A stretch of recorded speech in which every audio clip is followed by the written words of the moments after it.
Welcome to another episode of the Fruitful Family Podcast. Thankfully, we've been able to update some of our computers and some of our equipment, so now we're actually able to record more episodes for you. And so we're glad that you are joining us. We are here back, and we are calling this Season 2. So I'm Brad. And I'm Starla.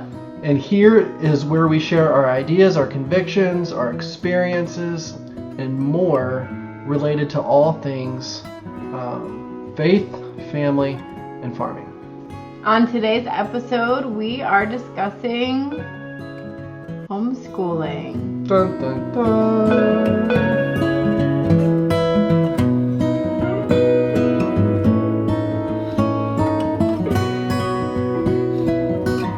All right, so I wanted to kind of change up a little bit of the format of how we do it and give some basic information about homeschooling. And I was just sharing some of this with Starla earlier as I was doing some research and kind of putting our own show notes together for this. And if you see us look down, it's because our show notes, if you're watching us, our show notes are in front of us. So even though homeschool students make up less than 10% of the nation's educational, I don't know what you call that, slice of the pie chart. Sure. So homeschool students make up less than 10% of that. The number of homeschooling households has increased by 30% since 2019. And of course, it's probably largely due to the pandemic. So a lot of the studies indicate that this is because when schools, public schools predominantly, and I guess you can lump private schools in this too, when they transition to Zoom school, a lot of parents realized, hey, I could do this. Or they saw their kid wasting time on a Zoom call where they weren't actually doing anything in the classroom, and parents thought, hey, maybe I could do this. Even maybe more efficiently. I think this is probably largely due, in fact, to an increased polarization within the value systems of parents, causing them to reconsider the public school options when they disagree or even distrust the government perceived agenda. And so, and let's just be honest, everybody has an agenda. There is no agendaless, nothing is meaningless, right?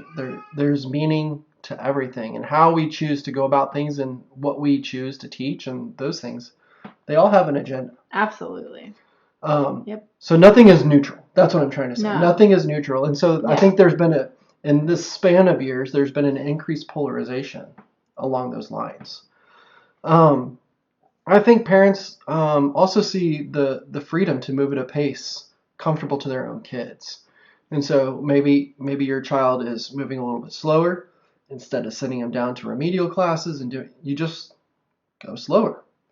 Or if your kid is excelling, you just get to move on to the next thing instead of putting them in special classes and or getting them frustrated either way and things like that, which can lead to behavior issues and things like that.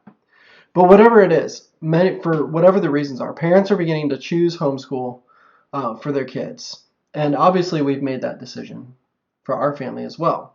So cat's out of the bag. If you don't know it, if you don't know us personally, we do homeschool. We do. We have 7 kids in our home. Yep. And how many of them are actively, to some degree, participating in homeschool? 6 of them? I mean, I would say all of them.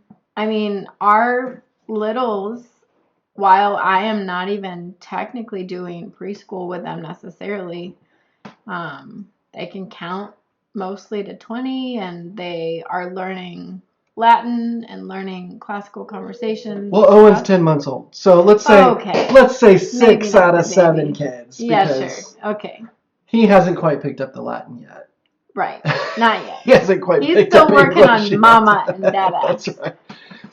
So, with that in mind, one of the things that we want to talk about is we're just going to ask some questions of ourselves, right? Those are the easiest questions to answer, is when we ask them of ourselves. So, Starla, did you always want to homeschool? And if not, what changed your mind? Or what brought you to the decision of homeschool, even if that's what you always wanted to do? Yeah, I mean, I'm not sure about always wanted to, but for sure, since we got married, I wanted to homeschool. So we got pregnant 6 weeks after we got married, which seems early, but we were both older. I was in my late 20s, he was in his early 30s. And we were just ready to have children around us all the time. All the time. And so I knew that I wanted to homeschool, and Brad was going to let me, basically. I'm going to show you're handsome. He wasn't all about homeschooling, but he was going to let me homeschool for a while. And then once they got a certain age, maybe like third grade, we were just going to evaluate it yearly to see if we would send them to school or not. And at that time, Brad really wanted public school, if we sent them to school at all. And so, yeah, I didn't have a great experience in elementary school. So you weren't homeschooled, right? I was not homeschooled. My mom homeschooled my sister for a few years. So you public school? I was public, some public school, private, right? then public again. I went to a Catholic school from 2nd grade to 7th grade. And that was a really good school. But just for me personally, as a child, I probably would have been labeled now ADHD, ADD. I struggled to pay attention and was always up doing things I wasn't supposed to do or talking instead of paying attention. Who knows why? Maybe I was just bored. I don't know. I was labeled LAZY. Lazy. Right. I'm sorry to hear that. I just didn't do school. Yeah. So that was until about fifth grade ish, and then I started doing well in school, and then I excelled. I was one of the top kids in my high school. But how much do I remember from my own education? Hardly any facts. I know how to read and write, and I can do math pretty well. But other than that, and so what grade level math would you say you're competent in? Probably 6th grade is about. So could I look at a book and do higher level math? I could. I mean, I took calculus in high school, so I could refresh my memory. I mean, freshman, sophomore math is algebra. You could do algebra. Oh, well, so right? I could. I mean, I took it before that. But yeah, I could do algebra. I did. And that's what I'm telling you. That's pride. Sin. Anyway. Yeah. No, so I could. And I feel confident teaching our children in general. But not because we are kind of digressing a little bit. Yeah. But I don't feel confident because I think I'm so smart. I feel confident because we get open and go curriculum. And I have learned a lot of those things, and I feel like I can learn with them and teach them things. Yeah. So I did not want to homeschool. I was kind of the typical anti-homeschooler, and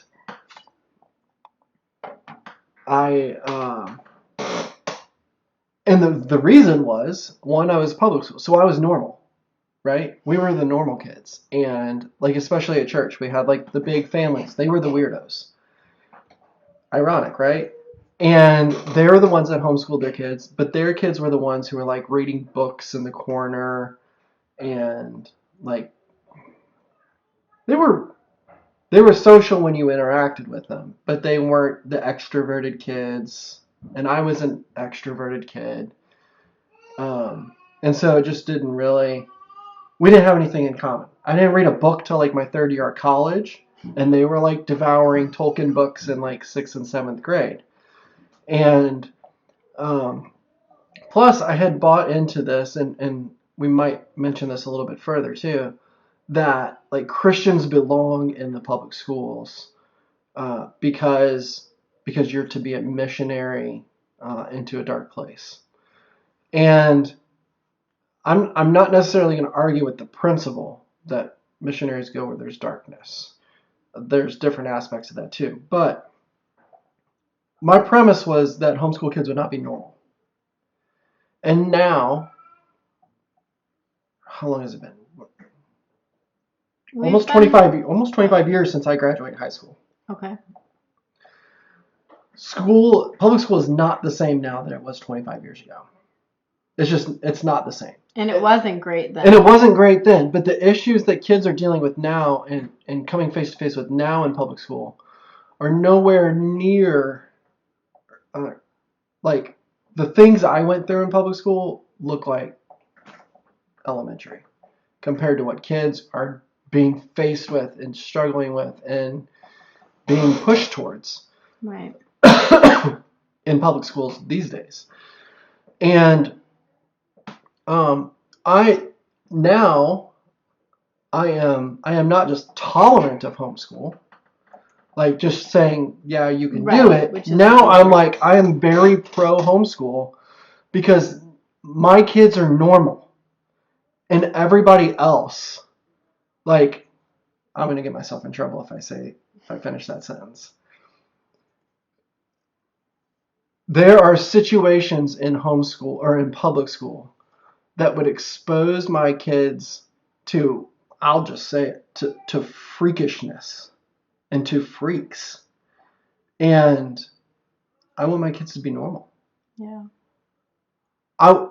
And if that makes them weirdos, that they're not identifying as cats and dogs and using litter boxes when they go to the bathroom and whatever else is going on in public schools, that's happening in public schools. I know.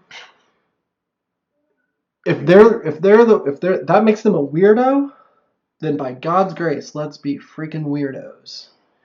Because that's what's changed my mind.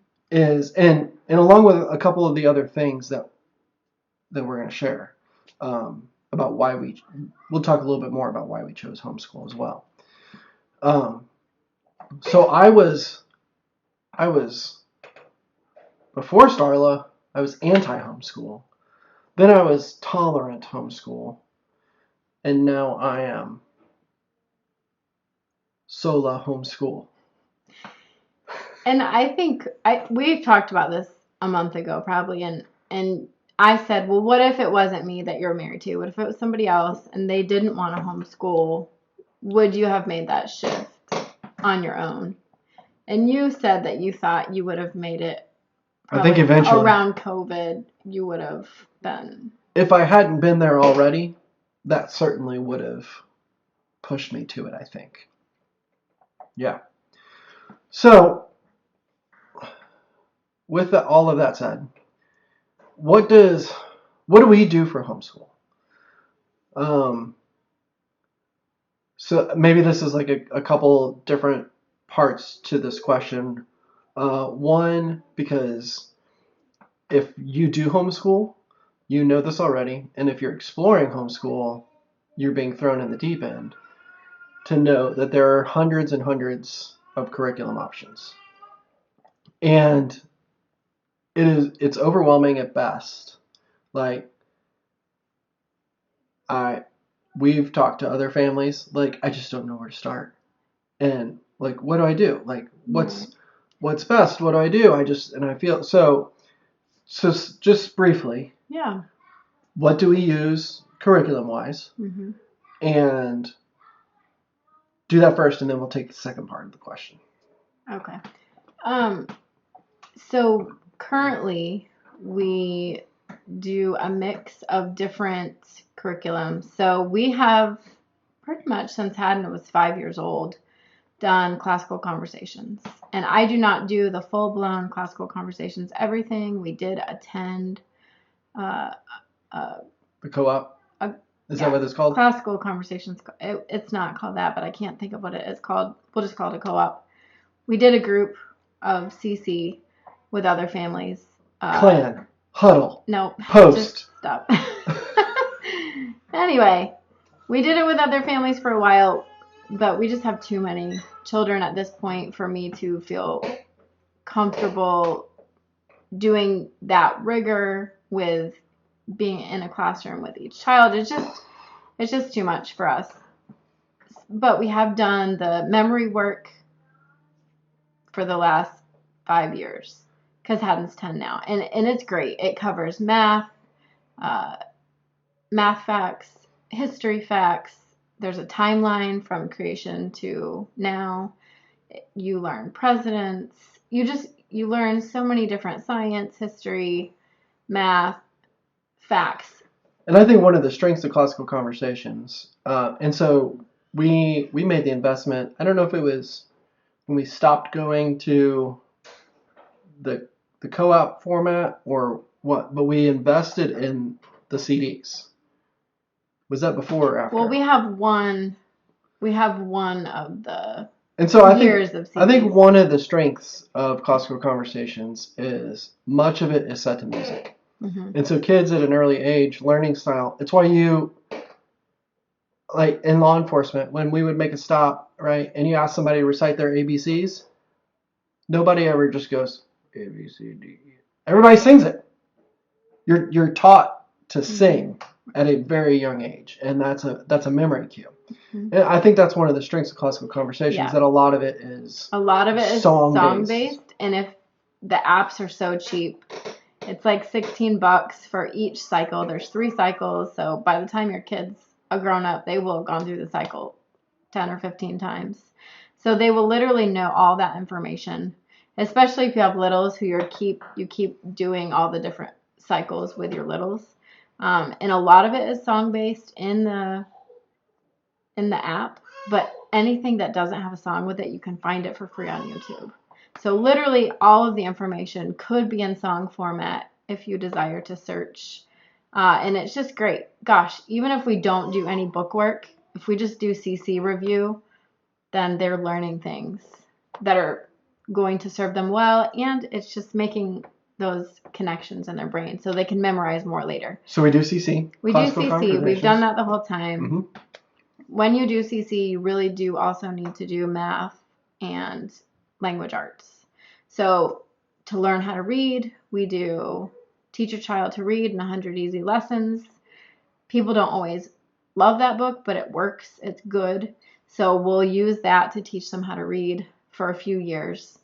I'll do seasons of using that for a few months. We'll take a break because they get sick of it. We'll just read a book for a while, and they'll learn word recognition and phonics through just reading, and then we'll go back to the Teach Your Child How to Read in 100 Easy Lessons. So by the time our kids are 6 or 7, they have a pretty good grasp on reading. And then we have done the Good and Beautiful math. The new Good and Beautiful math really is good. It's comprehensive, easy, open and go for parents and kids. I love it until 3rd grade, or up to 4th grade, I guess. Once they start 4th grade with Good and Beautiful, they're doing it on their own. And Brad had always said he was fine with us using Good and Beautiful unless it's theological or they use too much scripture. Well, they do because it's Good and Beautiful is written and produced by Mormons. Well, by a Mormon woman. Jenny Phillips is a Mormon. She does have Christians who we would say are Christians on her staff and on her board, and they do peer review her work to make sure that it's not overwhelmingly Mormon. But our child, right? She is. I mean, they use King James version of the Bible, which for a lot. I mean, it's fine. It's okay. It's just that's also what Mormons use. But our 5th grade child is very sensitive, and he has been a believer for years now at this point, and he felt very convicted that he wasn't sure if the scripture or some of the books that they were using in Good and Beautiful were Mormon or Christian. And I wasn't doing the work with him anymore because he was doing it on his own because it's student led, and he felt really overwhelmed about He that. felt conflicted and concerned, and he's the super cautious one, and so Mm-hmm. or the super he has a very sensitive heart He's and a spiritually sensitive. very sensitive mind as well. Yeah. So we decided um, to change it up, and so we recently started about a month ago. Mm-hmm. We started with Logos Press, which for those of you who are not familiar with them, it is the classical education out of Canon Press, which is in Moscow, Idaho. That's where it's based out of. And it is unapologetically Christian, uh, Christian worldview, but it's a very well done curriculum, and we can use it without um, without really any hesitation or worry of what they're gonna. And I'm not suggesting maliciousness on the part of other curriculums, but without things being slipped in, and things like that. Right. That we would not agree with or what our kids ingest. Right, and so the literature it's classic literature in a lot of ways, and some of the things that come up in the literature it's not always beautiful. Like it reflects humanity, but I think that's okay because we can have conversations with them about that. And in general, everything is coming from a worldview that we trust. Yeah. And our children have really enjoyed it too. One thing about Good and Beautiful, it is what it is. Spelling is probably downplayed a little bit, and everything is one big lesson. So it can be a lot for a kid to digest. And with Canon Press, everything is separate. So spelling is separate, grammar is separate, learning how to write stories is separate. There's just a lot of different things that are all separate. So I think it's easier for a child's brain to say, okay, this is my time for spelling, or this is my time for Latin, or this is my time for such and such. So I think they're really enjoying it. I'm enjoying it. And we're using Life of Fred for math. We are going to have to supplement with something else because Life of Fred isn't quite enough practice on all the different concepts. But for right now, this month, we're just going to use Life of Fred. Why don't you share with us a little bit? So that's kind of what we're using for it, but I think a lot of the pushback, and even in my mind, when wrestling with homeschool, is how do you do it? Especially, if you have more than one kid. Mm-hmm. But I think this picture that people have of how you need to homeschool is what they experienced in public school, and that's sitting at a desk, for an hour at a time, learning this subject for an hour, and then, doing something else and you're doing 8 hours a day per kid, and when you've got 6 kids doing it, you don't have 48 hours in a day. Right. So that's not what we do. No. Why don't you quickly give us a rundown of a typical day? I think the thing that you have to ask yourself, too, is how much of your education do you remember? Most people don't remember that much. I don't remember any history from school at all, other than Columbus. I don't even think I learned that in school. So I think that anything that you're teaching your children that's song-based, that they can sing a year after they learned it, that's in their long-term memory. I'll throw some credit to the public school system. I don't have recall skills where I could just at the dinner table, I could teach my kids. We read about Peter the Great, the Tsar in Russia the other night, right? There's no way I could tell my kids about Peter the Great. Our kids can tell you. Our kids could, but I can't. But when we watch Jeopardy, I know everything. I'm a genius. I don't know how much of that you learn from school though, and I think a lot of it you just learn from watching Jeopardy. I'm just gonna throw that out there. Okay. But so I'm not saying that was all wasted time. I did read a lot of literature, and we talked about a lot of literature, and I did learn a lot of things. But I guess what I'm saying is, am I a great writer right now? I'm not. Did I learn to be a great writer in high school? Not really. I didn't really learn to be a great writer. I did have to write some papers. I didn't learn a lot of facts that are in my long-term memory that help me in my daily life. And so when we look at what we want to teach our children, we want to get a lot of things in their long-term memory. And that was the strength of education in the past. So much of children, probably from the late 1800s before that, so much was memory based. They used to have to learn a lot of things just by memory, and that creates connections in your brain that are helpful. And so, and this segues into what we do every day. Okay. So I'm waiting for it. Yep, it's coming. Just wait. So we will often, not every single day, but often we start our day around 10:30-ish around the breakfast table. We will go over Bible verses. So right now we're learning the 10 commandments that are in the book of Exodus. Not this is the 10 commandments, but like the whole thing, because it's really beautiful. The whole thing is so beautiful. Memorize the whole thing with your kids, not just the 10 commandments. We also, or we'll take turns learning the Romans Road together. So that's going in their long-term memory. Our 2-year-old is learning that. And then we'll do CC review. So I'll bring up the new week on Monday, and then we'll practice it all week.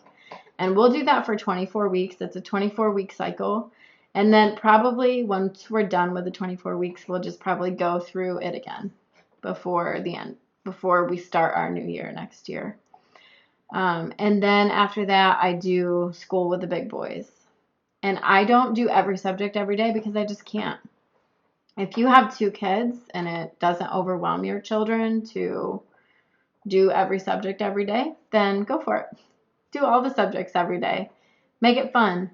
But I have a lot of children, so I usually... Yeah, and shout out to all those moms that are posting on Facebook, and they're like, we went outside and did this science experiment today, and then we made this, and this was all like, you go, Mom, but that's not always right. Not always reality. Well, and a lot of times our kids will they learn so much by just doing what they want to do. Yeah. I think it's pleasure-led learning, or it's something like that. Our kids do a lot of science experiments, or a lot of like baking, or a lot of crafting, because they have time to do it and that's what they want to do. And their creations are beautiful. Just quick. You don't have to buy all the cute little crafting things from Joann Fabrics that like makes a little puppet when you're done. Kids are happy to have raw materials and make a huge mess, but make something really cool out of it. So crafting doesn't have to look picture perfect. It can just look like them having fun. Our 9-year-old got some modeling clay, and he made, for those of you who are watching this, he made like a virtually microscopic squid out of modeling clay. I mean, the thing was like, it was amazing. He's made like very adorable people and everything. Mm-hmm. Yeah. And they do that in the time that I'm not directly working with them. So they do have a lot of free time to cultivate their own interests, which I think as they get older and they can really learn how to do things. So how many subjects would you say you cover daily? So I do not necessarily the same individual subjects. So with 3 times a week, I do math with the younger of the older ones. And then 3 days a week, I do language arts with them. And then the big boys right now are getting math a few times a week. They're doing multiple lessons a day, 2 times a week. They're doing Latin a few times a week. And you're doing that out of your bank of Latin knowledge and experience, right? No, because I don't know Latin. So for those of you who might even say, well, I can't do homeschool because I don't know everything. You basically are learning as you teach your kids. Yeah, I'm learning Latin with them, which is great because I want to learn Latin. I also want to learn Greek and Hebrew because I've only had those a little bit. So we've got language arts every other day-ish, math every other day-ish, Latin is a few days a week. Yeah. Pretty much everything's every other day except for spelling. They're working on spelling every day. I read history a few times a week. 2, maybe 3 times a week. Yep, at dinner time. We read The Story of the World. I think her name's Susan Bauer. It's really good. I highly recommend it. It's well done. It's about 2.5 pages per section, and that makes for a good reading. And sometimes the kids are so into it. Like, was it last night? Last night we read another section just because it was continuing the story of Peter the Great, and they wanted to know what in the world happened to Peter the Great. Which, by the way, so he started a war. This is the Tsar of Russia. He started a war with, I'm going to get this wrong, Sweden. Started a war with Sweden. He was confident he would win, and he thought it would take 2 weeks. It took him 21 years to make just a little progress. Yeah, he stuck it out though, and his goal was to make a path to Europe from Russia through the Baltic Sea. Yeah, which they did. So anyway, we didn't learn that in public school. We didn't know that. So again, like, just reiterating, like, you get to learn with your kids. Yeah. And when you can kind of learn something new, like, your kids can kind of sense the excitement that you have, and it kind of piques their interest as well. So yeah, so we're doing a lot, but we don't do all of it every day.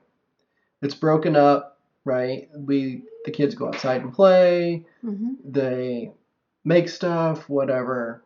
They do typing on the computer, all that kind of stuff. So even with 6 kids, it is super possible to do stuff and not have dummies for kids. Yeah. Right. For sure. So as we're progressing through this, there's so much more that we could talk about. Well, I want to say too, I mean, your children will learn so much from you. I mean, if you absolutely hate learning, you hate books, you just think it's all dumb, they're going to pick that up and they're going to have that attitude. But if you are an entrepreneur, you like to constantly be learning new things that you just didn't know before, or you're fine-tuning skills that you have already, and you're working hard to create things that are going to last, your children are going to see that and they're going to want to do that too. And the only way to create things that last is to learn lots of skills. So that's the point of education. Go read some Wendell Berry. He talks about the curse of expert culture. That when we try to be experts in one field, we miss out on everything else. And that's not to say that you shouldn't be an expert on some things. I'm a massage therapist, and I'm thankful to do that. I am an expert in massage therapy, but I'm also mediocre at a billion other things that help us in our daily life. So moving on, we wanted to take some time to share with you guys. So when we shared a little bit about what led us into homeschooling, maybe even just culturally and things like that. But we've come up with 5 or 6 things really that have really influenced us and why we decided to homeschool our kids. And if I can share number 1. So the first reason is that biblically, it is always the parents' responsibility to teach their children. There are maybe examples in New Testament Judaism where they're going to study under a rabbi uh, for extra or special schooling. But other than that, and you think of Deuteronomy 6 puts the responsibility, especially to teach their children about God, to teach them about all the wonderful things that he's done, how he's rescued his people time and time again. All of the things that it says, it all falls on the parents' responsibility. So, and it's our responsibility to teach our children and to disciple our children. And if you farm that out to somebody else, they are the ones who are going to disciple your children. So if you do not teach them, if you do not disciple them, somebody else will. It's just going to happen. Again, there is nothing that is neutral in this world. And so that's when you come face to face with the reality of that my responsibility is to these kids. And to teach them and to lead them to know the Lord, then I don't understand. There really isn't an option for me to let somebody else in a government run anti-God institution to do that. That it's just not an option for me at that point. So that's one of the primary reasons why we feel such a strong commitment and conviction to homeschool our kids. Yeah, and I think not only that, but often it's their friends who they sit next to in a public school who are going to be discipling them. And when it's their friends who are discipling them, those voices can be very opposite of what you would choose. The teacher might be fine. She might even be a Christian. One, she can only share so much. We know Christian public school teachers, and we don't hate them. No, we love them. And we're glad they're there. I mean, it's if someone's going to be a teacher and a Christian woman, especially if she doesn't have a ton of children who she could homeschool herself. But where was I going with that? I think you were leading into number 2 with that.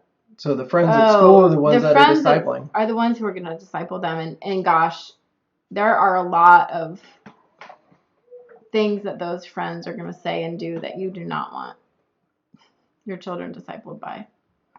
But that leads into number 2. Do you want to share number 2? This was one of your This was one of your points that you had. Yeah, so our children are friends with each other. Weirdos. They don't hate each other. That's not to say they don't get annoyed by each other sometimes, especially some of the ones that have a really big age gap. But they do fight. They do. They do argue. Sometimes. They are kids. And they are humans, and they sin. Right. But they do love each other, and they are friends. And they don't. When we see this trope in movies of like, oh, I hate my sister, they don't even understand that. Right. They're like, we would get spanked for that. And it's like, you're right. You would get spanked. They would acted like that. But not only. They would be like, we would kill somebody for our sister, like to protect our sister. Like. Yeah. So they know that there would be discipline for acting very badly towards their brothers and sisters, but also they also just don't even feel that way. They genuinely care about and love their brothers and sisters. So I think that's a really, this current culture, I didn't realize how much communism has affected our current culture, and it's all in there. But communism seeks to tear apart united families. The nuclear family, the building block of society. Right. They want us to not like our family because then we're weak. And so the best way to have your children love each other is to spend lots of time together. Yeah. And if they were in a school system, they would not be together. They would not be in the same classes. they would have different friends. Some of those friends would be like, ew, your brother, he's so whatever, you know. They would have 'Cause different that's how friends, different kids can teachers. be. They would have different schedules, which leads to point number 3, is that it makes big family life doable. That when you have 7 kids in your home and they're friends with each other and they want to do everything together, you don't have to run around all over the metro area and the tri-state region just to do the most simplest of tasks. Their hobbies involve going out into the front yard and shooting their bow and arrow with their brother and sister, or building a survival hut with their brother and sister, or rolling around in the grass with the puppies. Yeah, we have a simpler life, but it makes big life doable when we homeschool because they're being discipled. They're being discipled to love one another. They are loving. They genuinely love one another, and because that they want to do everything together. And so we aren't running a shuttle service. We have one car, and it's a very large van, and we don't do things extracurriculars unless they can do them together. We did hockey for one season because the 4 big kids could do it together. And then we stopped that because the next season they were being asked to try out and participate in age graded and skill level based teams. And that was going to split them up.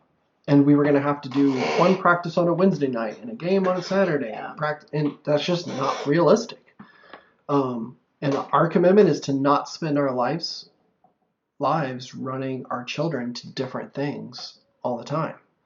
Because it doesn't profit them. We both grew up in families like that. Well, I was an only child, so that was, but life revolved around me and all 42 sports that I played, and that was my camaraderie. That was my brotherhood. Was with my athletic teams. But this is, they have a brotherhood. They have a family to be a part of, and so.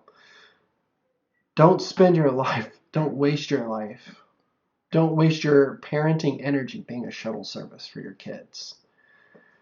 Especially when a lot of those sports that they play and things like that are not things they're going to be doing for the rest of their life. Right. I played sports. I was a competitive swimmer for years. Well, I love swimming, but I don't have a 24/7 swimming pool in our backyard. And probably just doing weight training would have been more helpful because I could do that now, so. Number 4. You want to share number 4? Yeah, so we talked about that a little bit. There is a phrase for it, and I don't think it's pleasure-led learning, but maybe it is. It's something like that. But if you homeschool them, you can go at the child's pace. Or you can gently push them to, do a little bit more. Or if you're doing your curriculum, you don't have to do every single part of the curriculum. You can pick the spots that you know your children needs and that will serve them and benefit them without doing the whole lesson, because you're a smart mom and you know kind of what it is that they need to learn in general just by looking at the curriculum. And not all children need to do 50 exercises of that math problem to learn math. Or maybe they can't write fast yet, and that's okay. They're a slow writer.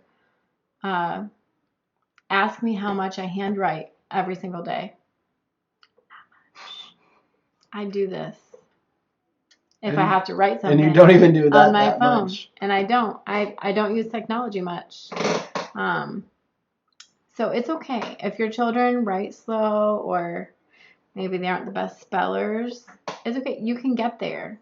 I mean, they will be good at it eventually if you make it important.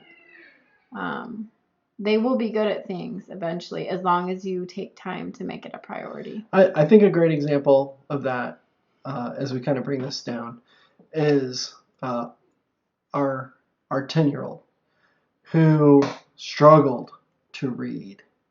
Reading was hard, and it was painful, and it was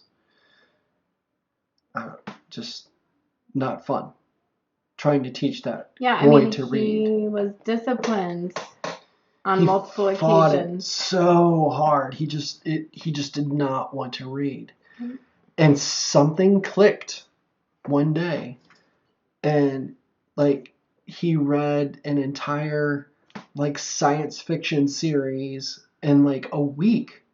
Like he read like a 3-book series in a week, and the kid has read so many book series. He's read Narnia. He's read The Hobbit. He's read Lord of the Rings. He's read Prince Warrior. All these different series that this kid has read. Eventually, it will click for them. It will. And it's not to say that it's going to be easy. Right. It will be a struggle at times, and we don't want to paint this romantic view that like stay at home, teach your kids, unicorns and rainbows. Every day your home is perfectly decorated, yeah, your home is and all of your laundry's done, all your dishes are done, your children are just like, Mommy, teach me all the things you want me to learn. That's a whole other productivity is a whole other episode in the home, but children do want to learn, and they want you to teach them. They want to have a relationship with you, and children need to be pushed to be their best, just like husbands and wives need each other to push each other to be their best. You can say what you want about Jordan Peterson, but he encourages people like, don't just be your bare minimum. Be the best you can be, which is, yes, we should all be striving. In the army. We should all strive to be better than we were today. We should try to be better tomorrow. We shouldn't worry about tomorrow, but we should try. And so I think a lot of old school, when they used to have a rod and smack your child with it when they were bad or when they weren't paying attention, that was to help children to be focused. Yeah, they didn't have ADD to back learn. Then. They had a big stick to learn things that they need to learn for life. And your children, there are things that they have to learn for life, and you may have to discipline your child while you're trying to teach them because they are sinfully being lazy, and you have to just have the wisdom to know how to handle that in the moment. Sometimes your child needs a different curriculum. Sometimes they need a break. But sometimes they just need to be told, you have to do this. And speaking of breaks, this is the last thing that we'll share as far as reasons is like written into the premise of homeschooling is, and we really didn't pick on it earlier, but there are moms that are like, they turn everything into a learning experience. Yeah. And that's a wonderful thing about homeschool is that we can go visit Starla's parents in Myrtle Beach and get away for a week. Mm-hmm. And the kids are looking at seashells and they're exploring washed up jellyfish. And, they want to research what fish are in the water that's swimming around them. Like everything. And sure, you can do that with traditional school formats as well. Like you can still continue to teach your kids. Yeah. Sure. Absolutely. And you should. Absolutely, even if your kids are in school all day. Right. But you can directly tie things like that into what the actual curriculum that you are going through.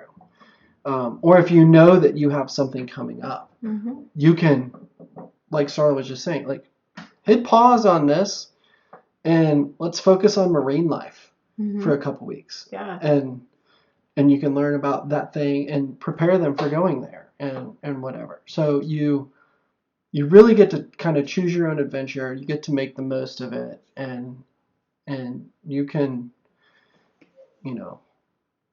we farm. So butchering is biology day, and we produce and we're efficient, but there's also biology lessons that happen. Like, Dad, I want to cut this open and see what it looks like on the inside. Like, Okay, let's learn about biology. So there's just a lot of inherent flexibility in that. And I know that's kind of redundant, but so as we bring this to a close, if you're still with us, we want to reiterate that if you don't homeschool your kids, we do not think that you are evil. We don't think that you're bad parents. If you work in the public school, we don't think that you are wicked people by nature of that fact, right? We know many Christian teachers. Right. We've gone to church with them, Mm-hmm. and we love them dearly. And those things have been straw man arguments that have been used against us personally. Like, just because we are committed and convicted about homeschooling, that we must think that everybody else who doesn't do this is evil and wicked and wants to see their own children destroyed. That's not true. That's not true. It's foolishness to think that. However, right. With that said, if you are outsourcing your kids to government-run, anti-God education systems, especially if you are Christians, please reconsider that this is not the best way to grow and to raise your children in the nurture and admonition of the Lord. Mm-hmm. We ask you to consider that, to reconsider that, for some of the reasons, and do your own research. And of course, there's so much more that we could talk about on homeschooling. Starla could probably talk for hours about the why. We hit record, and before we actually started the episode, she was trying to convince me to homeschool our kids. No. I already did that a while ago. Actually, it didn't take much convincing. No. Thankfully, the culture helped do that for you, and it's a Bible. But there's so much to talk about. But there's only so much time that we can offer here. And so what we hope, this episode has been encouraging for you. We hope it's been challenging for you. Maybe you're looking at some new curriculums or trying to figure out where to go. If you have questions for us, for Starla or for me, related to any of those things, give us a comment. Shoot us a message through Facebook. Find us on one of our websites and shoot us an email. And we would be happy to interact with those questions and lend a hand, give some encouragement where it's needed. And I think some of the reason at this point that we're doing this and that we would even encourage people to homeschool is selfishly, maybe, we have a lot of children and we might not even be done having children yet. The Lord might bless us with more, and we really want to have spouses for our children who are on the same page that they are, because that makes life so much easier when you're on the same page. And so if you're thinking about homeschooling but you're scared and you think, oh, I don't know if I can do it, or I would have to give up this to homeschool, it's totally worth it. And if you homeschool your kids and you're looking to marry off your kids in the next 10 to 15 years, give us a shout out. We'll hang out. We'll see what happens. Right, because you really get to love your children well. You do get to help protect them, and you get to nurture them to help them become people who you want to hang out with someday, who you're proud of. And unfortunately, I think what happens in public school is that you're away from your kid all day long, or maybe even Christian schools sometimes. You're away from your kid all day long. You don't see him much. And then you don't have as much of a relationship.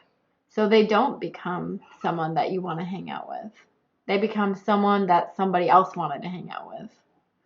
So if you haven't done so, wherever you're listening or watching this, like it, subscribe to it, leave us a comment, let us know who you are, where you're from. We We have a map where we track all of our business sales. We love to hear. It would be really cool to track where our listeners are following along and interacting with us. And